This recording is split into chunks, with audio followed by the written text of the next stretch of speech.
Hey everyone, welcome back to another YouTube video, and in this video I'll be showing you guys how to fix the Gemini app login not working on iPhone.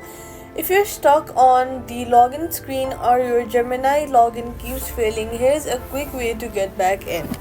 First of all, close the Gemini app completely. Swipe up from the bottom of your iPhone screen and find Gemini and swipe it away. Check your internet connection. Try switching between Wi-Fi and mobile data to rule out network issues, then try logging in again. Next, what you're gonna do is go to settings and then search for apps and then go to Gemini and then make sure background app refresh is turned on and then search for cellular data and make sure you have turned the Google Gemini's option on.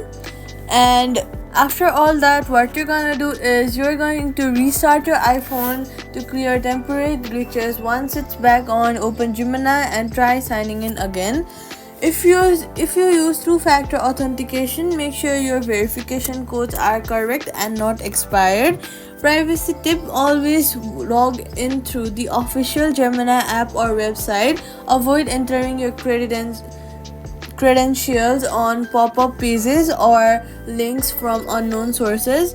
And quick fix: if it's still not working, delete the Gemini app, reinstall it from the App Store, then log back in. This often clears any hidden bugs or outdated data. And that's it. Subscribe for more easy tech fixes like